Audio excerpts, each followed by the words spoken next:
আগের দিনের ভিডিওতে তোমরা সবাই দেখেছো মা আমাকে খাইছিল ইয়া বড় ফুচকা। সেই ফুচকা খাওয়ার পরে আমি বাড়ির সবার জন্য বৃষ্টির মধ্যে রান্না করেছিলাম কিন্তু হলুদ চাউমিন। সেই হলুদ চাউমিন খাওয়ার পরে সবাই আবার আবদার করেছিল আমার হাতের পাবদা মাছের ঝাল খাবে। সেই মাছ রান্না করতে করতে বোন রাতে 10 বার উকি মেরেছে। সো হ্যালো গাইস, আজকে ভিডিওতে তোমাদের সাথে এইসব কিছু শেয়ার করবো। কেমন আছো তোমরা সবাই? আশা করি সবাই খুব ভালো আছো। আর একটি নতুন মিনি ব্লগে তোমাদের সকলকে ওয়েলকাম। তোমরা তো জানো গত 3 দিন ধরে অজস্র বৃষ্টি হয়ে যাচ্ছে। আর এই বৃষ্টির মধ্যে অন্য কিছু করতে একদমই ইচ্ছা করছিল না। আর যেহেতু আমি বাপের বাড়িতে গেছিলাম তাই ভাবলাম যে সবার জন্য একটুখানি ওই হলুদ চাউমিন বানানো যাক। আমি কিন্তু শুধু চাউমিন বানিয়েছিলাম না, এর সাথে কিন্তু ভেতরে পাস্তাও অ্যাড করেছিলাম, একসাথে দিলে বেশ ভালো লাগে। তো মাকে একটুখানি সস দেওয়ার পরে আমি মাকে বললাম তুমি একটুখানি খেয়ে বলো। আর মায়ের মুখে দেখো এই হাসিটা জাস্ট অসাধারণ, আমার এত ভালো লাগে। তাই ভাবলাম তোমাদের সাথে একটুখানি মায়ের খাওয়াটাও শেয়ার করা যাক। তারপরে একটুখানি আমি খেয়ে দেখছিলাম যে কেমন হয়েছে, বেশ ভালো হয়েছিল। তারপরে আমরা খেতে খেতে এদিকে বাপিও চলে এসেছিল। বাপিকে বললাম যে তুমি একটুখানি খেয়ে সবাইকে বলো তো যে কেমন হয়েছে, কারণ তুমিও বেশ রিয়াকশন দিতে ভালোই পারছো আজকাল। তারপরে বাপি দেখো এখানটাতে এক হাত দিয়ে যেহেতু খায় আর এক হাত দিয়ে ধরতে পারবে না, তাই মা ধরে রেখেছিল। বাপি খাচ্ছিল, বলছিল খুব ভালো হয়েছে, খুব ভালো হয়েছে। তোমরা একটু কমেন্ট করে জানিও তো যে বাপি আর মায়ের হাসিটা কতটা সুন্দর। দেখো এরকম নিষ্পাপ হাসি দেখতে কারই না ভালো লাগে, তাই না? ছোট্ট খাট্ট একটা রান্না করে যদি বাবা মার কাছ থেকে এত সুন্দর হাসি পাওয়া না যায়, তাহলে তো রান্না করতে ইচ্ছা করে। দেখো লাস্ট হাসিটা জাস্ট মন কেড়ে নিয়েছে, তাই না? তো এদিক তো আমরা সবাই চাউমিন খাচ্ছিলাম আর আমার ভাই বারবার করে ফোন করছিল যে দিদি আমি তোমার বাড়িতে যাব। তাই এই বৃষ্টির মধ্যেই কিন্তু আমরা বেরিয়ে পড়েছিলাম। দেখতেই পারছো বাইরে অজস্র বৃষ্টি হচ্ছে আর রাস্তাটা দেখতে কতটা সুন্দর লাগছে, কিন্তু গোলাটা হয়ে গেছে কাজটা, যেহেতু বৃষ্টি পড়েই যাচ্ছিল। আর ভাইয়ের যেহেতু এক্সাম শেষ হয়ে গেছে, মাসি হায়দ্রাবাদে ডাক্তার দেখাতে গেছে, তার জন্য ভাবলাম ভাইকে কদিনের জন্য নিয়ে আসি।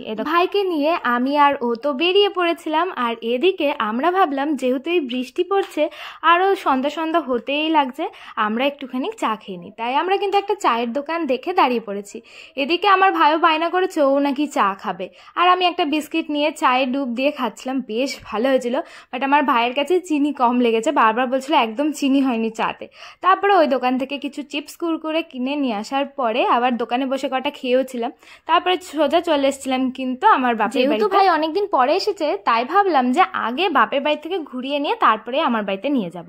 আর এদিকে বাপি আমাকে বললো যে আজকে তুই পাবদা মাছের ঝালটা কর, কারণ আমার হাতে রান্না নাকি খুব ভালো লাগছে বাপির, যখনই আমি একটুখানি রান্না করি। কারণ বিয়ের আগে তো এরকম রান্না করিনি, বিয়ের পরে রান্না করছি, বাপির বেশ ভালোই লাগছে, বোনদেরও ভালো লাগছে। আর মা তো মাছ খায় না, তাই মাকে জোর করিনি, তাই আমি রান্নাটা করলাম। এখানে মা কিন্তু আমাকে মাছটা ভেজে রেখে দিয়েছিল। দেখতে পাচ্ছ অনেকগুলো কিন্তু পাবদা মাছ ছিল, বাট সাইজে খুব একটা বেশি বড় ছিল না, নর্মাল সাইজই ছিল। মা কিন্তু কড়া করেই মাছটা ভেজে রেখেছিল। আর এই মাছগুলো দিয়েই আমি কিন্তু আজকে করব পাবদা মাছের ঝাল। তোমরা আমাকে কমেন্টে জানিও তো কে কে পাবদা মাছের ঝাল কিংবা সর্ষে বাটা খেতে পছন্দ করো। আমার তো ঝালটাই বেশি ভালো লাগে।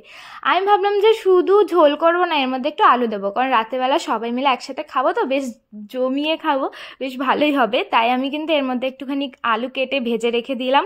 তারপরে কিন্তু ওই তেলেই আমি তেজপাতা দিয়ে দিয়েছিলাম, আর শুকনো লঙ্কা খুঁজে পাচ্ছিলাম না তাই দিইনি। তারপরে কিন্তু ওর মধ্যে পেঁয়াজ কুচি দিয়ে দিয়েছি। আর টমেটো কিন্তু আমি আজকে তেলের মধ্যে দিইনি, কারণ টমেটোটা পেস্ট করা ছিল। তারপরে মা যেই সব আদা রসুন লঙ্কা জিরে পেস্ট করে রেখেছিল আর টমেটো, সেটা কিন্তু আমি এর মধ্যে দিয়ে দিয়েছি। এবার এই দিয়ে এর মধ্যে কিন্তু আমি একে একে দিয়ে দিয়েছি লবণ হলুদ, আর দিয়েছি কাশ্মীরি লঙ্কার গুঁড়ো। জিরের গুঁড়ো দিইনি, কারণ আমি আগের থেকেই কিন্তু জিরের পেস্ট করে দিয়েছিলাম। এবার এই সমস্ত কিছু ভালো করে মিক্স করার পরে কিন্তু আমি এর মধ্যে অ্যাড করব সামান্য পরিমাণে চিনি, কারণ চিনি দিলে কালারটা কিন্তু বেশ ভালো আসে। তাই আমি একটুখানি চিনি অ্যাড করেছি, তারপরে আবার খানিকক্ষণ কিন্তু কষিয়ে নিচ্ছি। এরপরে এর মধ্যে কিন্তু জল দিয়ে আলু অ্যাড করে খানিকক্ষণ কষাতে আমি ভাবলাম যে চলো দেখিনি মা ঠিক আমার রান্না করার আগে কী রান্না করেছে। তাই কিন্তু চলে এসেছি আমি দোকান ঘরে।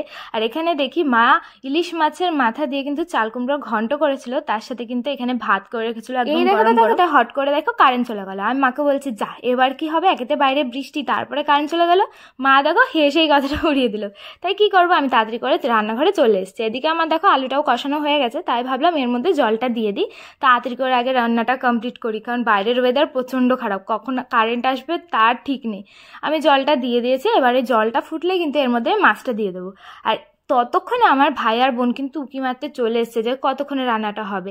ভাইয়ের থেকে বেশি আমার বোন এক্সাইটেড ছিল, কারণ এই মাছটা খেতে কেমন হবে, ও তো এমনিতে মাছ খেতে পছন্দ করে না। তো দেখো আমার কিন্তু এখানে ঝোলটা ফুটে গেছে, তাই আমি সমস্ত ভেজে রাখা মাছগুলো দিয়ে দিয়েছি। আর এই মাছ দিতে যেতে ভাই আবার এসে বললো যে ও নাকি ভাজা মাছ খাবে।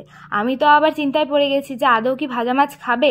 তারপরে যদি ও আবার বায়না করে ঝোলে দেওয়ার পরে যে না আমি ঝোলের মাছ খাবো, সবার ধরো খাওয়া কমপ্লিট হয়ে গেলো, তখন আমি কি করব।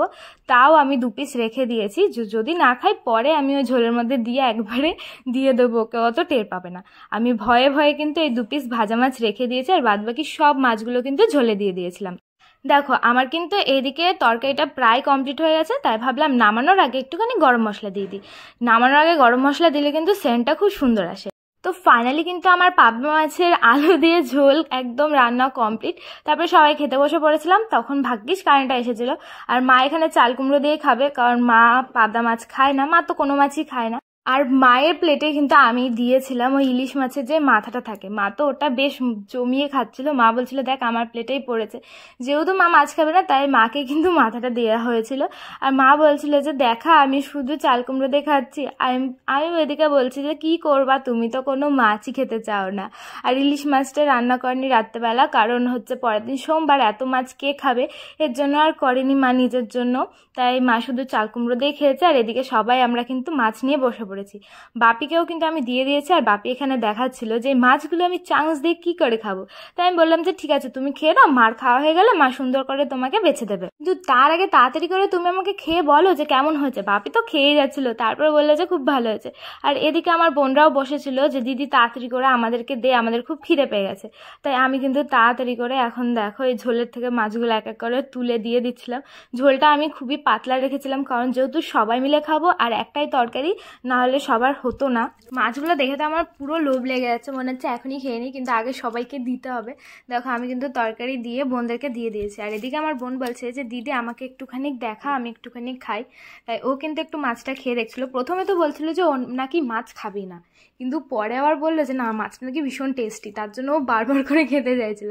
তারপরে মেজো বোনকে দেখাতে গেছি। আর এই যে আমার লাজুক বুনু, এ তো হেসেই যাচ্ছে, এ তো দেখাতেই যাচ্ছিল না নিজেকে।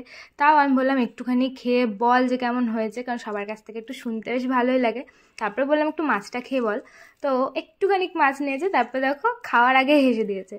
এবার হচ্ছে আমি একটু খেয়ে দেখবো, কারণ সবার ভিডিও করা হয়ে গেছে। এবার বোন বলছে যে দিদি একটু তুই খেয়ে বল যে কেমন হয়েছে।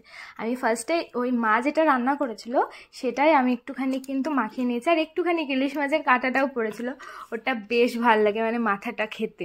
তা আমি তো ওই দিয়ে খেলাম। তারপরে হচ্ছে এই টেস্টি মাছ খাওয়ার পালা। মাছটা তো ভীষণই সুন্দর রান্না করেছিল।